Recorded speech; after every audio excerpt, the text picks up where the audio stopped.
Hi everyone. Today is the 28th. It is a Wednesday. It's 2022 and it is September.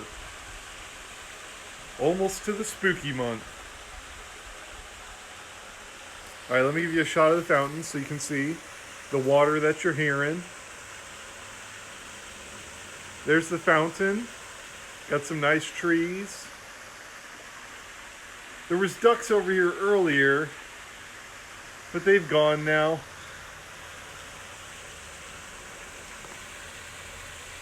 Oh, you can see some crows. They just flew up. Excellent. Let me get you situated.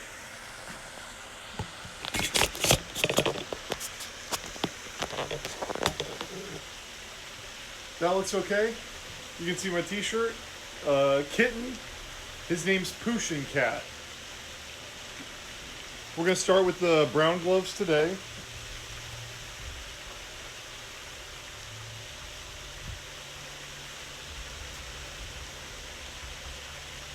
We left off with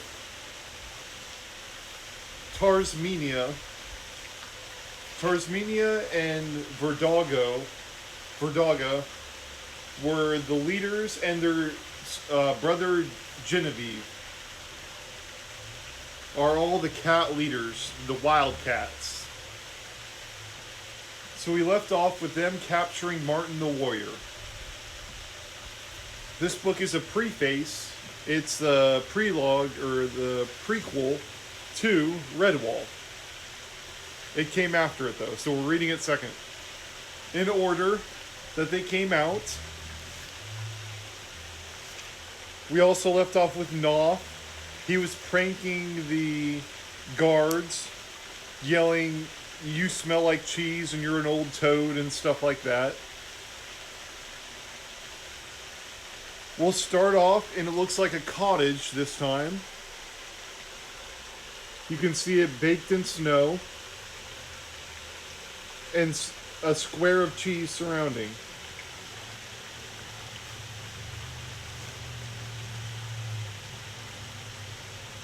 Ben Stickle nearly jumped out of his spikes as Knopf bounded out from behind the snow-laden bush in the nighttime forest. Boo! Guess who? Ben, me old matey, you should have seen the look on your face. What are you doing trekking around here in the snow? Ben recovered himself quickly. Knopf, I might have known. Listen, young fella. Me mouse, I haven't got time to stop and gossip with you. We've left the settlement at last, and I'm looking for the little hut that the quorum keep for the likes of us. The mouse winked at Earthclaw and kissed Goody cheekily. Ha! That place followed me, matey.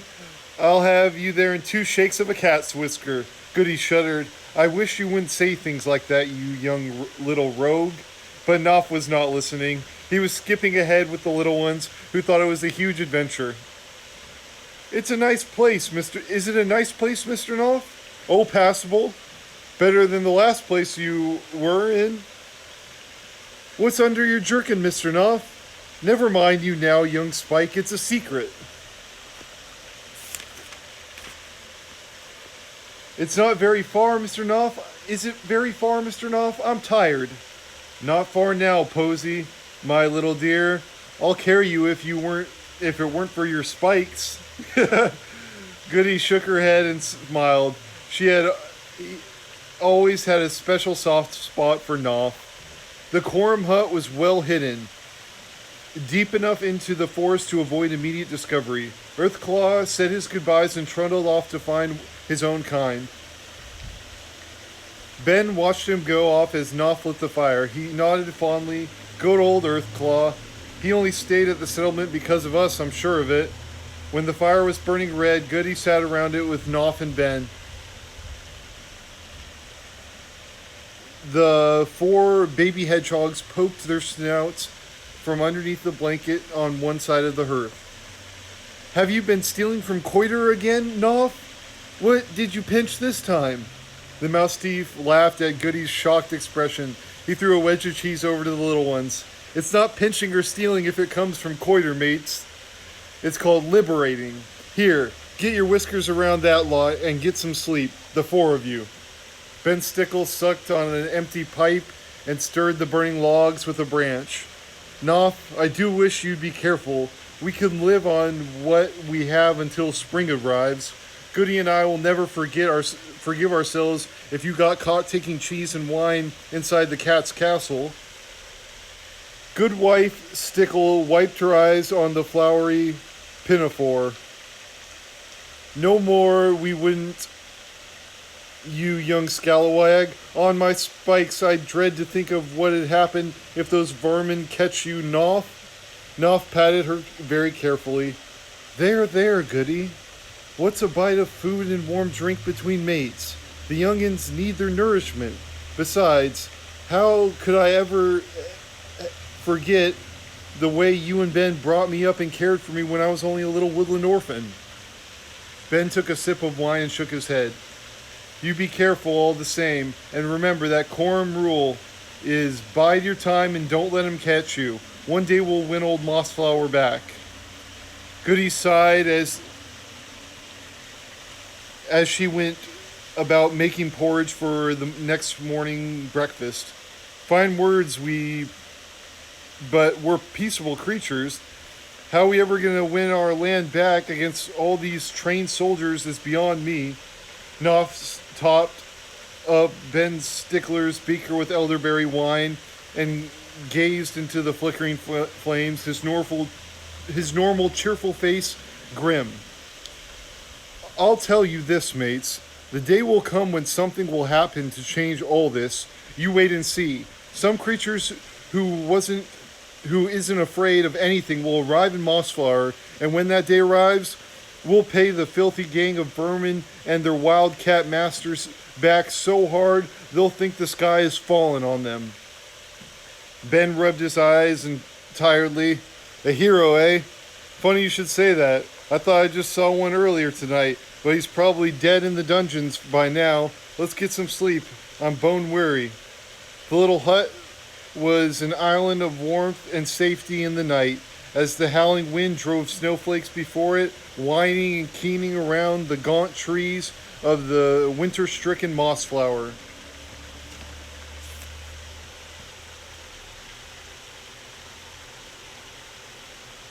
Next, we're on chapter 4. There looks to be a sword, and it's broken. Reminds me of Lord of the Rings.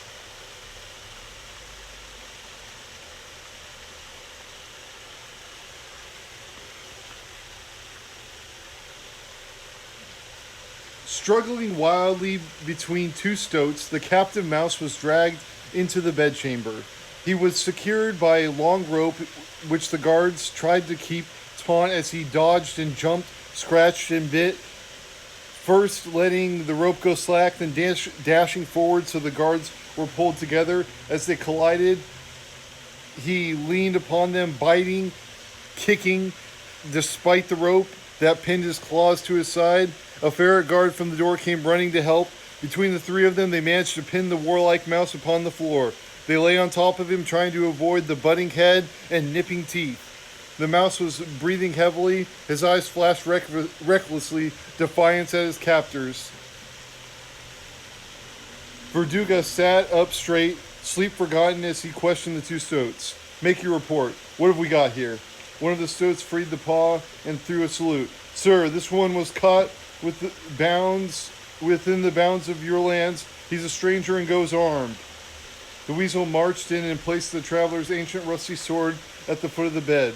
Verduga looked from under hooded lids at the store and the sturdy young mouse upon the floor. It is against my law to carry arms or to trespass on my domain. The mouse struggled against his captors, shouting out in a loud, angry voice. I didn't know it was your land, cat. Tell your guards to take their claws off me and release me. You have no right to imprison a freeborn creature. Verduga could not help but admire the obvious courage of the prisoner. He was about to speak when Tasmania grasped and the battered sword and stood over the captive with the point at his throat. You insolent scum! Quick now, what's your name? Where did you steal this rusty relic? As the guards pinned the struggling mouse down, his voice shook with fury. My name is Martin the Warrior. The sword was once my father's, now it is mine. I come and go as I please, cat. It is the welcome you. Is this the welcome you show to travelers? Tarsmania forced Martin's head back down with the sword point. For a mouse, you've got far too much to say to your betters, she said contemptuously. You're in Mossflower country now. All the land you see on the clear day's march belongs to us by right of conquest. My father's law says that none are allowed to go armed save his soldiers. The penalties who break the law is death. She beckoned the guards like a sleek cat-like movement. Take him away and execute him. Lord Green Eyes halted the guards as he turned to his son. Genevieve, have you nothing to say? What shall we do with this mouse? Some say that ignorance of the law is no excuse, Genevieve answered without raising his voice. Even so, it would be unjust to punish Martin. He's a stranger and could not be expected to know our laws. Also, it would be too easy for us to slay him. He seems an honest creature to me. If it were my decision, I would have him escorted from our territory, then given his weapon, he would know better than to come back again. Verdaga looked at from son to daughter. Now I will give you my decision. There are enough cowards in the world without killing a brave creature for so little reason. This Martin is a true warrior. On the other side of the scales, if we were to allow him to roam free in the wind of our land, this might read as a sign of weakness. It is my judgment that he be put into the cells to cool his paws a while. After a time, he can be set free, provided he is never again so rash as to trespass my domain. Snap! Everyone present heard the sharp report. Furious at being overruled, Tasmania had set the sword between the jamb of the door and the stoneway. With a heavy burst of energy, she threw her weight against the vulnerable weapon. Suddenly it broke. The old blade rang upon the floor, leaving her holding the shorn-off handle, which she tossed to the guard. Here, throw him into the cells with this tied around his neck. If ever we do release him, then others will realize how merciful we are. Take this wretch away. The sight of him offends my eyes. As the guards tugged on the rope, Martin stood firm, resisting them. For a moment his eyes met those of Tarsmania's. His voice was clear and unafraid.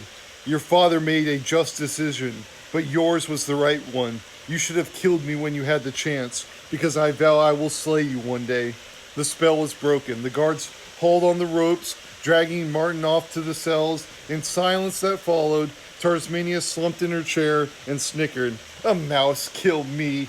Indeed. He's not even worth worrying about. Verdaga coughed painfully. He lay back on the pillows. If you think that, daughter, then you have made a grave mistake. I have seen courage before. It comes in all shapes and sizes.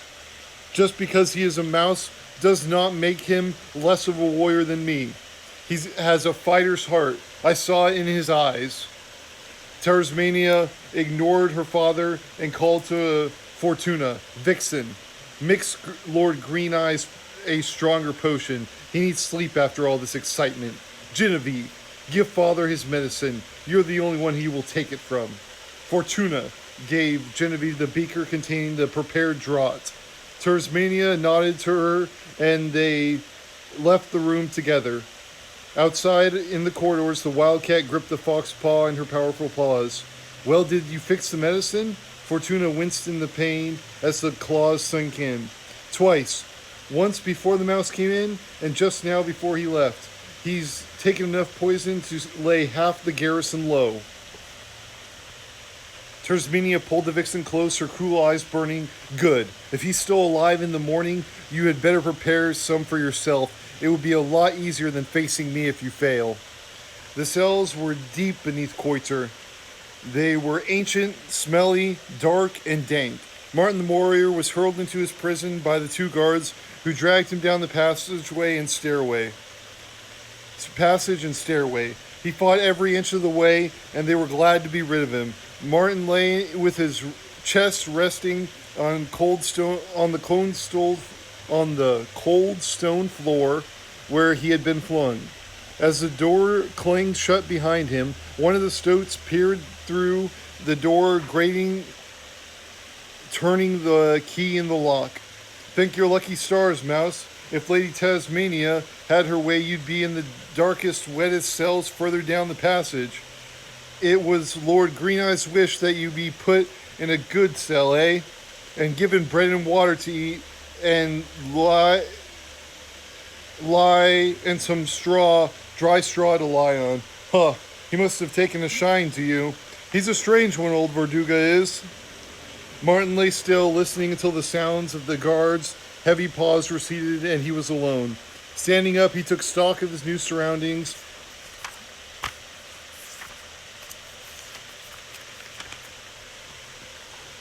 Excuse me.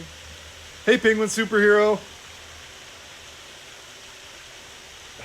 We just found out that Verduga is being poisoned by Tarsmania and Fortuna. My day's going well. It is the 28th here, and it's Wednesday. It's a good day.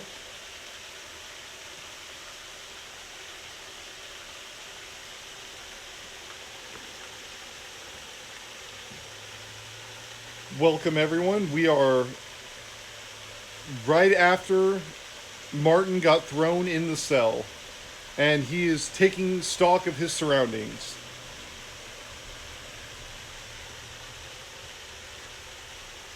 Nice. 28th. What are my plans? I made shrimp tacos for lunch.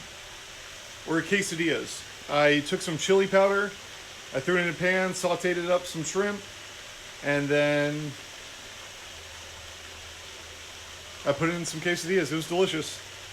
It was good.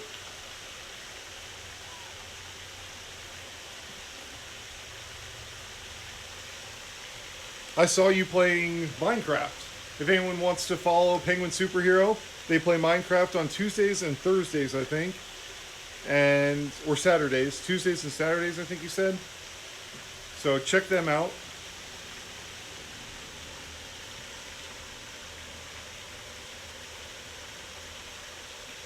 Light coming from the torch that was burned off up the corridor hall. Feeling a slight draught, he looked up. There was a high, narrow girl slitted into the wall near the ceiling. Martin changed positions, still looking upward until he could see a star shining outside in the night sky. It was his only link with freedom and the outside world. He sat resting against the wall, huddled down in his ragged clothes to gain a little warmth. The rest of his cell was just the same as any prison. 4 bare walls with precious little else. No comfort or cheer to be gained from anything here. He was a prisoner, alone in a strange place. The mouse warrior slept, overcome by weariness. Sometime before dawn, he was wakened by paws thrusting something over his head and around his neck. Still half asleep, Martin tried to grab hold of his assailants. He was roughly kicked to one side. Then the door clanged shut as the key returned to the lock again. Leaping up, Martin ran to the door. The stoat guard peered through the grating, chuckling and waggling a paw at him. "You nearly had me there, Mouse." The warrior mouse gave an angry snarl and leapt at the grating. But the snout backed off, grinning at his futile attempt. "Listen, Mouse, if I were you, I'd keep quiet down here. Otherwise, you might attract Lady Tarsmania's attention. And I don't think you'd like that. You just sit tight and behave yourself. Then maybe in time, somebody like Genevieve will remember you and you're here and have you released." As the guards stroped off, Martin saw they had left a load of clean straw in one corner, also some bread and water. Instinctively, he moved towards it and felt something clunk against his chest. It was the sword dangling from a piece of rope around his neck. Martin held it in front of his eyes, staring at it hard and long. He would wear it, not because he had been sentenced to it as a mark of his shame, but to remind himself that one day he would slay the evil cat who had broken his father's blade. Settling down in the dry straw, he drank water and gnawed upon the stale bread hungrily. He was about to fall asleep again when shouts and commotion broke out upstairs. Pulling himself level with the door girdle, Martin listened to the sounds that echoed in the silence. "My Lord Green Eyes is dead! Lady Termsmenia, come quick, it's your father!" There was shouting, stamping of spearbuds, and sounds of mailed paws dashing hither and thither, coupled with the slamming of doors. Tarsmania's voice could be heard in the anguished wail. "Murder! Murder! My father is slain!" Ashleg and Fortuna took up the cry. "Murder! Genevieve has poisoned Verduga!" A tremendous hubbub had broke out. Martin could not hear clearly what was going on. A moment later, there was a sound of heavy paws in the stairs. It sounded like a great number of creatures. Martin pulled to one side of the girdle and saw it all. Led by Tarsmania, a mob of soldiers carried torches down the corridor, Ashleg and Fortuna visible to them. As they passed the cell door, Martin glimpsed the stunned faces of the bewildered, gentle wildcat Genevieve. He was bound in chains. Blood trickled from a wound on his head. Their eyes met for a second. Then he swept by in the surge of angry soldiers. Their faces distorted by the flickering torchlight, they chanted, "Murderer! Murderer! Kill the murderer!" Martin could not see them owing to the limited range of his vision through the griddle, but he could still hear all that went on. Some distance down the corridor, a cell door slammed and a key turned. Tarsmania's voice rose above the silence. "Silence! I will say what it is to be done. Even though my brother is a murderer, I cannot harm him. He will stay locked up here until he lives out his days. He is now dead to me. I never want to hear his name spoken within the walls of Coiter." Martin heard Genevieve's voice trying to say something, but it was immediately drowned out by Ashleg and Fortuna starting a chant that the soldiers took up at full pitch. "Long live Queen Tarsmania! Long live Queen Tarsmania!" As the mob passed by Martin's cell, he drew back. Above the roars, he heard Tarsmania close by the door, speaking to Ashleg. "Bring October ale and elderberry wine from the storeroom so that there's plenty for everyone." Shutting his ears against the sounds of the revelers, Martin lay down upon the straw with the sword handle pressed against his chest. Now that his last hopes were gone, it looked like it was going to be a long, hard winter.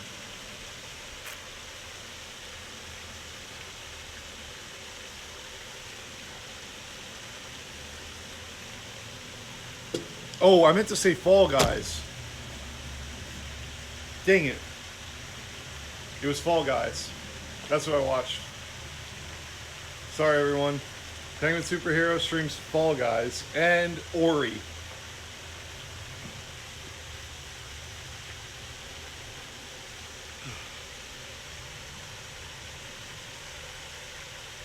We'll get there. Gotta work on the old memory. Chapter 5. Thank you. This is a Pushin cat.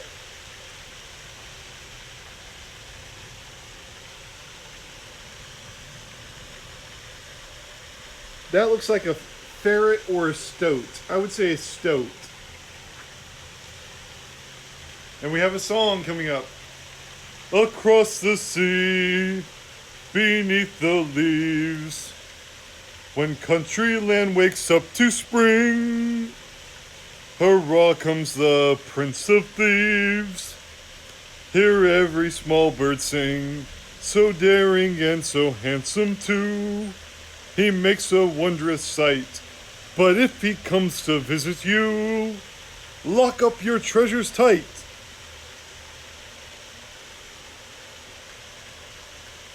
Sunlight sparkled on the cluttering the chuckling streams that had lain ice over the all and silent all winter. Snowdrops nodded agreeably to the chorus chorus on the warm southerly breeze. Spring was everywhere. Golden daffodils and their paler Nordstrom's relatives stood guard between the budding trees of Mossflower woods. Evergreens that had endured the dark winter took a fresh new life. Knopf was returning from another successful visit to Koiter. The wine flask bumped and banged against his broad belt as he skipped nimbly through the flowering woodlands, singing aloud with heady intoxication of springtime. Cuckoo, cuckoo, good day, my friend, to you. A sly one you know best.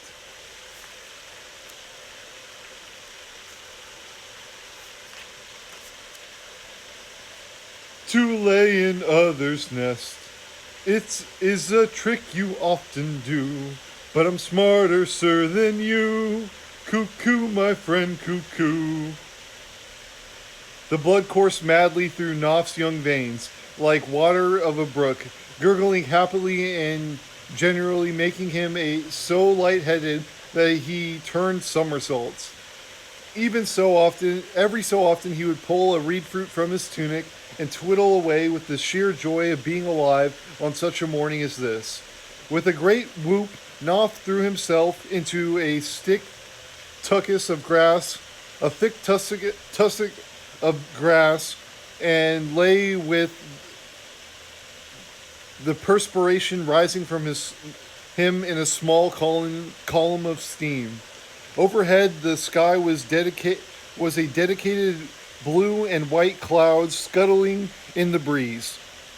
Knopf imagined what it would be like to lie upon a small fluffy white cloud and allow himself to be buffeted around in the sunny sky.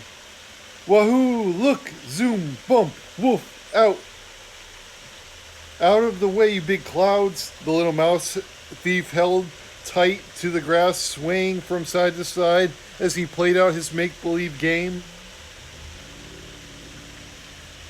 He did not notice the two weasels dressed in quarter armor until too late. They stood over him, looking grim and officious. Knopf smiled impudently, aware of his chunking wine flask. Haha! Hello, mates! I was flying my cloud, you see? The larger of the two prodded him with a spear butt.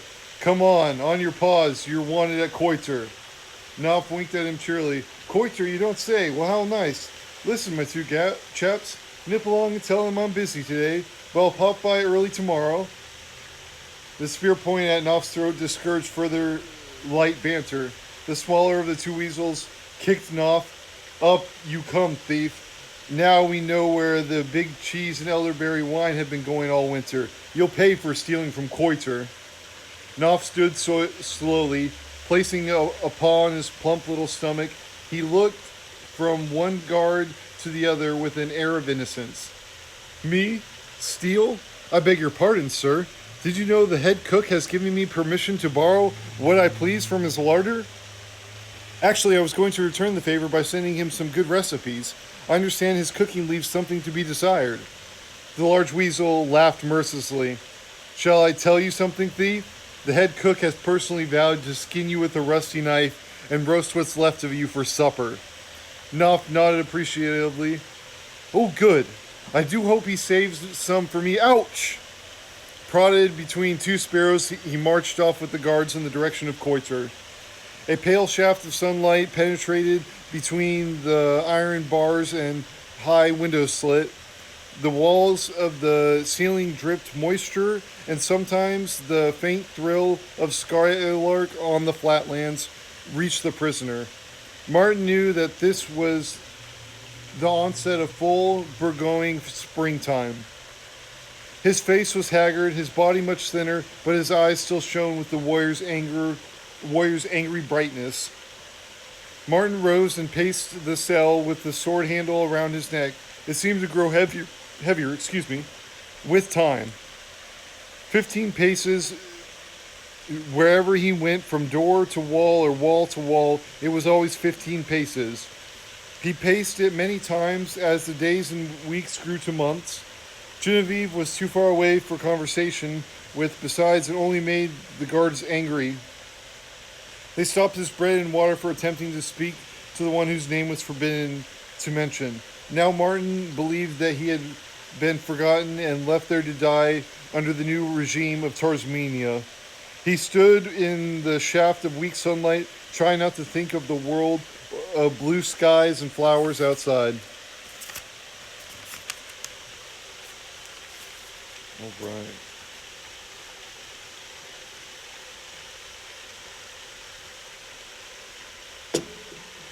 This cat is Pusheen. Pushin. Two E's at the end instead of an I. Close to that, though. I'm a big fan. They're so cute.